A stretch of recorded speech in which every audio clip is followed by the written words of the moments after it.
lo claro es lo siguiente, este sistema de mensajería de alerta temprana para emergencias es un desarrollo que se está haciendo en un convenio del Instituto Nacional de Defensa Civil, INDECI, con el Ministerio de Transportes y Comunicaciones.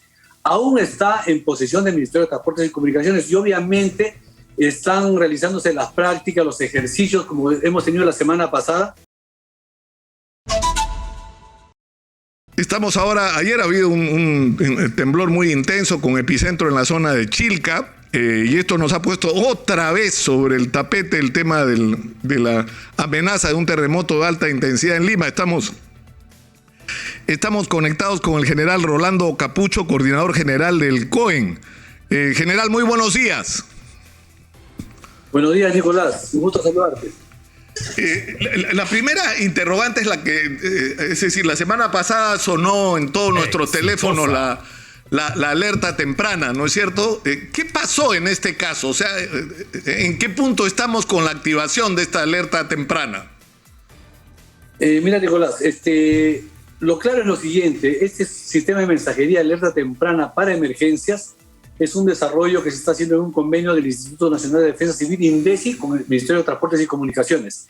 Aún está en posesión del Ministerio de Transportes y Comunicaciones y obviamente están realizándose las prácticas, los ejercicios, como hemos tenido la semana pasada. Y si ustedes leen el mensaje que recibieron, dice ejercicio, ejercicio, ejercicio. Están haciendo práctica, va una, ¿no? Ha habido prácticas internas acá en el COEN, pero también van a haber muchos ejercicios más, porque hay que hacer ajustes, hay que coordinar, calibrar este sistema de mensajería de la alerta temprana. Pero ¿qué es lo importante? Que la población sepa que esta plataforma va a permitir llegar a la población que puede ser afectada, esbozar un polígono de quiénes van a ser afectados y darles la alerta o alarma a ellos. A ellos. Pero, sí, pero ¿qué viene antes del SISMATE? Las entidades técnico-científicas, digamos IGMED, CENAMI, IGP, DHL, todas ellas que son las que nos dan la información de qué sector puede ser afectado. Esa información que viene de las entidades técnicas científicas ingresa al SISMATE y con esa información inmediatamente se hace el polígono de quiénes van a ser afectados y se envía la alerta ya. Ahora van a entregarnos el SISMATE porque todavía no lo tenemos, lo tiene todavía el MTC, pero cuando lo tengamos todavía va a faltar el desarrollo de que esa información de las entidades técnicas científicas nos diga quiénes van a ser afectados. Por ejemplo, la que tenemos del DHN, Dirección de Hidrografía y Navegación, que inmediatamente después de un sismo nos dice alerta de tsunami o si no va a haber.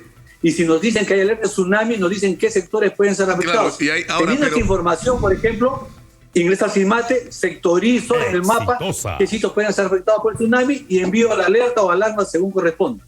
Entonces, por ejemplo, con DHN ya tiene avanzada esta parte, pero las demás entidades técnicas científicas tendrían que hacer sus desarrollos o mejorar las que ya tienen, obviamente. No, falta mucho, estamos avanzando, no teníamos nada.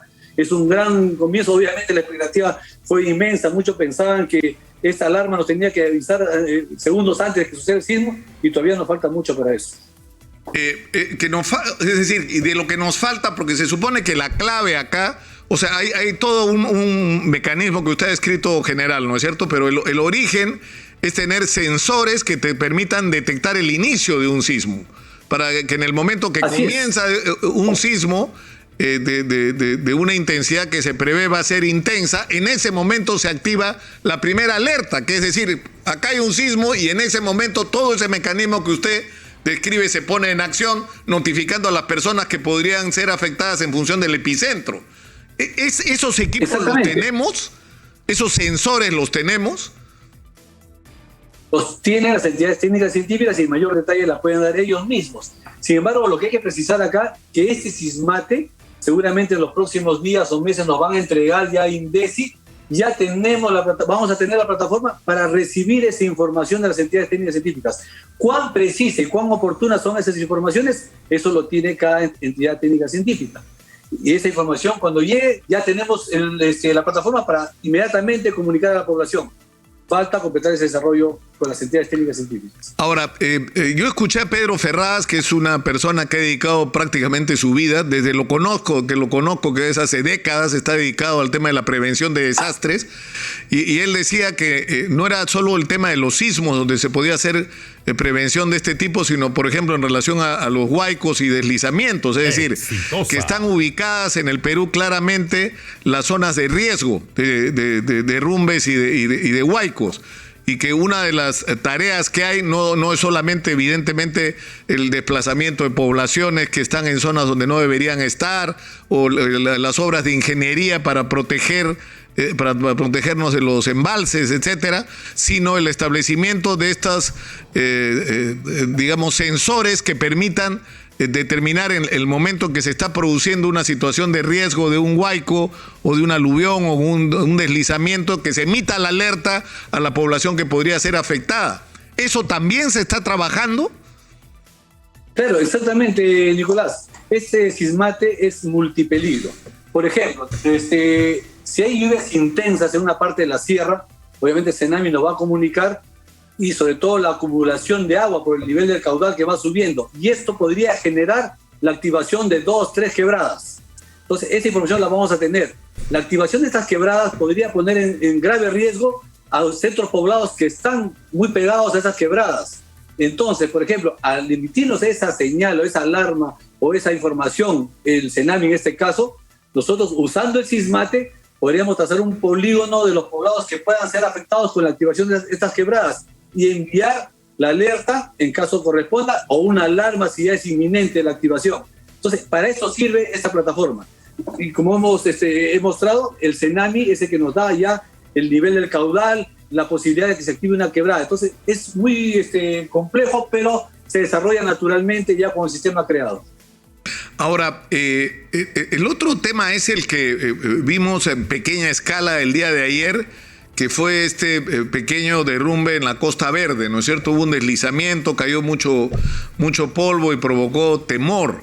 El problema es que si eso nos pasa con un sismo que, digamos, relativamente es baja intensidad en relación a lo que incluso hemos vivido antes, es una llamada de atención a lo que podría ocurrir si enfrentamos un sismo de 8 grados de intensidad o más. Es decir, sobre esto se ha hablado, pero hasta el cansancio, el riesgo en la Costa Verde. Es decir, ¿cuándo vamos a pasar del riesgo que ustedes mismos han llamado la atención en la Costa Verde a hacer medidas para evitar que esto no sea una catástrofe en el momento que haya un terremoto? Para empezar por el tema de la Costa Verde, ¿no? Sí, mira, Nicolás, el tema preventivo, hay una entidad que es el CENEPRED, ¿no?, que maneja la parte de prevención directamente coordinando con los gobiernos regionales, provinciales y distritales. Ve a nivel nacional esta parte preventiva. Obviamente, si podemos percibir lo que ha pasado y que está mostrando ahora en la Costa Verde, en la parte preventiva, yo creo que las autoridades, con las geomallas que han puesto oportunamente, han evitado que el daño sea mayor. Por ejemplo, sí se ve mucha polvareda, es cierto, se ha interrumpido el tránsito por la polvareda y una que otra piedra por ahí, pero se ha restablecido inmediatamente. Si no hubiese habido estas geomallas, por ejemplo, sí hubiese interrumpido las vías de los dos sentidos, seguramente. Entonces, obviamente hay que mejorar, hay que fortalecer algunos aspectos, pero sí yo creo que en esta oportunidad ha trabajado esta parte preventiva. La parte preventiva que debemos trabajar nosotros y que incidimos en inglés y que es la preparación para la respuesta y la rehabilitación, básicamente es como estos simulacros, las simulaciones que hacemos. Este 31 de mayo vamos a tener un simulacro a nivel nacional con diferentes peligros. Acá en Lima, por ejemplo, en Ancash e Ica, se va a hacer un sismo de 8.8 seguido de un tsunami. Claro, pero general, en un sismo de 8.8... Sí, pero mire, en las imágenes que estamos viendo, o sea, mirando del mar hacia el acantilado, o sea, se produce este deslizamiento de polvo. Es cierto, usted dice, las geomallas han impedido que esto sea más serio para la afectación de los vehículos que pueden pasar por debajo, pero un sismo de 8.8, el edificio que está a la izquierda se viene abajo. Se viene abajo porque se va a desmoronar.